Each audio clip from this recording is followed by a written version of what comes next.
আমার যখন ৩ বছর বয়স তখন আমার মা বাবা আলাদা হয়েছে। তখন থেকে আমার জীবনের কষ্ট শুরু। তখন আমার আম্মু নানু বাড়িতে চলে আসে, কিন্তু হঠাৎ করে আমার নানু মারা যায়। তখন নানু বাড়িতে তেমন দাম দিত না। আমাদের তাও একটা মামা ছিল, অনেক আদর করতো, কিন্তু মামির জন্য পারতো না প্রকাশ করতে। নানু মারা যাওয়ার ৩-৪ বছর পর মামা মারা যায়। তখন তো আরও জায়গা ছিল না আমাদের নানু বাড়িতে। তখন নানু বাড়ি থেকে আমার মাকে এক জায়গায় বিয়ে দেয়।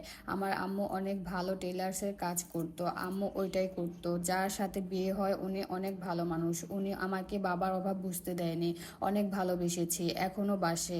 তবে আমার অন্যদের মতো এত চাহিদা ছিল না। বাবা মার কাছে কখনো আবদার করতাম না, যা দিত তা পেয়ে খুশি। আমাদের একটা দোকান ছিল, ওই দোকানে সবাই বসতো, আব্বু আম্মু এমনকি আমিও বসতাম। যে সময়টা স্কুলে পড়াশোনার ক্লাস শেষে সবাই খেলা করতো, টিফিন শেষে সবাই খেলা করতো, আমি তো পারতাম না, আমাকে দোকানে বসতে হতো। আমি এগুলো হাসি মুখে মেনে নিতাম, কারণ আমি আমার বাবা মার অবস্থানটা বুঝতাম। আমার আসল বাবা উনি মাঝে মাঝে খোঁজ খবর নিত। এভাবে 13টা বছর কেটে যায়। আমার বয়স তো ছিল তখন, আমার একটা ভাইও ছিল।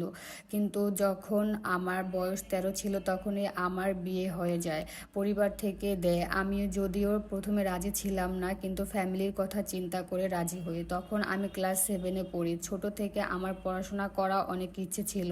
পড়াশোনা আমি তত ভালো ছিলাম না, কিন্তু ইচ্ছা ছিল পড়াশোনা করব। যার সাথে বিয়ে হয়েছে সে খুব ভালো মানুষ, সে খুব ভালো মানুষ, আমাকে অনেক ভালোবাসে, আমাকে অনেক কেয়ার করে, অনেক যত্ন করে। সেও আমার মতো আমার থেকে 4-5 বছরের বড় হবে। পড়াশোনাটা আর করা হয়নি। আমার যখন বিয়ে হয় তখন করোনা ছিল, মাদ্রাসা স্কুল সব বন্ধ ছিল, তাই পড়াশোনা করা হয়নি। বিয়ের পরে 2-2.5 বছর পড়েছি। আলহামদুলিল্লাহ এখন আমি অনেক ভালো আছি। আমি ছোট থেকে অনেক কষ্ট করেছি, খাওয়ার কষ্ট করেছি, কাপড়ের কষ্ট করেছি। আমার যে আসল বাবা ওনার আরও 4টা মেয়ে আছে, ওই 4টা মেয়ে ওইখানেই থাকে, আমিও বাড়িতে যাই মাঝে মাঝে।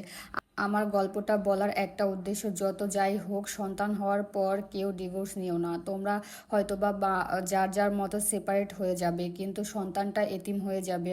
আর আমার বিয়ে হয়েছে 5 বছর, আমার এখনো সন্তান হয়নি। একটা সন্তানের জন্য আমি 4.5 বছর ধরে চেষ্টা করতেছি, জানি না আল্লাহ কবে দিবে। তবে আলহামদুলিল্লাহ আমার হাজবেন্ড অনেক ভালো। জানি না তোমার কাছে গল্পটা ভালো লাগবে কিনা। যাই হোক আপু, অনেক অনেক ধন্যবাদ তোমার জীবনের এত সুন্দর একটা গল্প আমার কাছে পাঠানোর জন্য।